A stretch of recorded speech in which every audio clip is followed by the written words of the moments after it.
आरक्षी अधीक्षक एवं रथयात्रा को आहरी भल भाव परिचालना करने अतिरिक्त अधिकारी मान जो मैंने आगु ये विभिन्न रथयात्रा समय आगु दायित्व निर्वाह करते सहित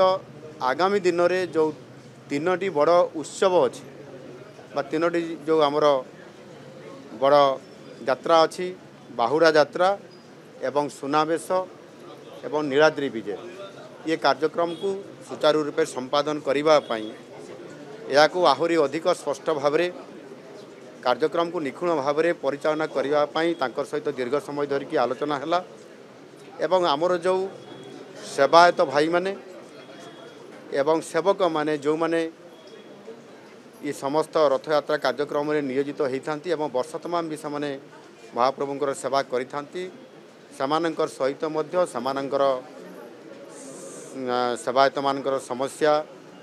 एवं विभिन्न कार्यक्रम समय रे सम्मुखीन होतुवा विभिन्न प्रतिबंधक ये समस्त कथा को सेमाने मध्य तांकर दरखास्त माध्यम रे सेमाने मते प्रदान करिसंती एवं समानंकर मत भी रखिसंती एणु ये निश्चित भाव रे महाप्रभुंकर ये रथयात्रा समय रे एवं अन्य समय रे मध्य जो कार्यक्रम गुड़िक होची यह जदि सीधा सड़क सहित आलोचना करा जाए एवं ताहारी ऊपर समाधान सूत्र निश्चित भाव में बाहर आ से कथा को लेकर आज जहाँ आलोचना है बहुत सकारात्मक भाव में आलोचना होती पॉजिटिवली एवं आगामी दिन में जो तीनोटी बड़ उत्सव अच्छी बाहुड़ा यात्रा सुनावेश एवं नीलाद्री विजय सुचारू रूपे संपादन होगापाई एवं ताहा सहित मध्य सेवायत मानकर विभिन्न समस्या विषय ताहा निश्चित भाव में आम सरकार सजग अछंती एवं ये कार्यक्रम को सफल करवा सहित सेमानंकर दाबी को मध्य पूरण करवा हेबे और सही अवसर रे आज पवित्र हेरा पंचमी अवसर रे आज मुझे आसिकी आमर आईन मंत्री निजे या तदारक करुछंती प्रतिदिन काम को देखती आमर सांसद संबित पात्र महोदय प्रतिटी कार्यक्रम रे से मध्य नजर रखुचंती आमर जो तीन जन विधायक एवं विधायिका अछंती ओम प्रकाश मिश्र उपासना महापात्र एवं आश्रित पट्टनायक एमाने मध्य ये कार्यक्रम को देखुचंती नुआ करी जेते बड़े आमे ए वर्ष ये रथयात्रा पई एक मंत्री स्तरीय कमिटी गठन करिथिलु ये जिलार आमर नेत्री बा आम सरकार उपमुख्यमंत्री प्रभाती परिडा को ताकू मध्य अध्यक्ष दायित्व दि जाइए से भी यार तदारक करुछंती एवं विशेष करिकी पुरीवासी एवं समस्ते जेभली भाव में रथयात्रा संबंधी विभिन्न परामर्श दौरान एवं कार्यक्रम को आहरी अधिक सफल रूपायन करने मु समस्त को धन्यवाद देवी आगामी दिन में से भली कौन सी प्रकार अप्रीतिकर परिस्थिति किंबा अघटन न घटू महाप्रभुंकर इच्छा पूरण हो एवं जो प्रशासनिक अधिकारी मान को जो दायित्व प्रदान करा जायछि ताहा समाने सुचारू रूपे पालन करिवे आमर विश्वास अच्छी समाने मध्य केवल अधिकारी हिसाब रे नुह सेवक हिसाब रे महाप्रभुंकर सेवक हिसाब रे कार्य करिवे एवं रथयात्रा सुचारू रूपे संपन्न हो।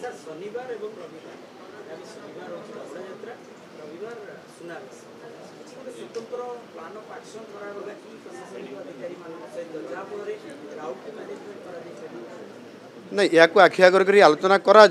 जमीती आपंकर श्रीगुंडीचा रथयात्रा दिन शुक्रवार थिला छुट्टी दिन थिला शनिवार दिन 4 सैटरडे थिला रविवार थिला आ से दृष्टिकोण मध्य से दिन जेते बड़े पहड़ पड़ा एवं राति रे अनेक भक्त एवं श्रद्धालु मध्य भुवनेश्वर विभिन्न अंचल आसबारे लगिले निश्चित भाव में प्रशासनिक दृष्टिकोण बा पुलिस सुरक्षा दृष्टिकोण त्रुटि विच्युति थिला सेतिपाई मध्य ताकू आवश्यक कार्यानुष्ठान निया जाइछि एवं सेतिपाई मध्य डीसी माध्यम रे एक कमिटी करी आगामी दिन रिपोर्ट आसला पर्यंत मध्य याको अपेक्षा करा जाइछि एवं एभली घटना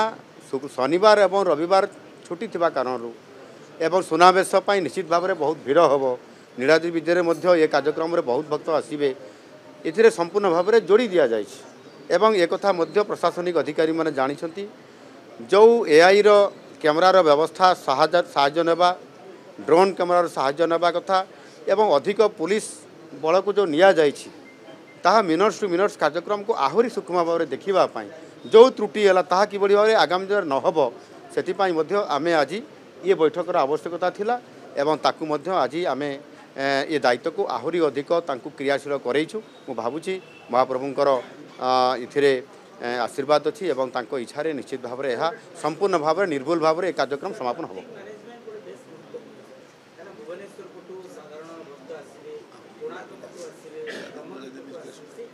ट्रैफिक मैनेजमेंट विषय में स्वतंत्र भाव में आलोचना होईछि विशेष करी ट्रैफिक नियंत्रण पाई बा ट्रैफिक परिचालना पाई एवं ट्रैफिक को कंट्रोल करिया पाई एवं ट्रैफिक जो जाम हबार संभावना अच्छी बा अधिक भिड़ हबार दुईटी रास्ता अच्छी गोटे है पुरी भुवनेश्वर पुरी और आगुटे है कोणार्क आड़ू पुरी को जोटा आप ब्रह्मगिरी कहते से आड़ू भी लोक आसुंच किंतु सेठी लोक कम आसवाटा अच्छी सेटा बेसी आमको असुविधा देव नहीं से दृष्टिकोण ये समस्त कथा को आलोचना करा जायछि एवं जेते भी लोक आसबे एतिर अधिक लोक आसला आम कि करूँ ना ये प्रश्न ना जेते भी लोक आसबे एआई आगु रिपोर्ट देव से आधार आमको तार सुपचाना करने पड़ो आ से आधार में करा जाउछि निश्चित भाव में भगवान को निकट में महाप्रभु को निकट में प्रार्थना करुँची जे ये रथयात्रा संपूर्ण भाव में ठीक भाव में परिचालित हो।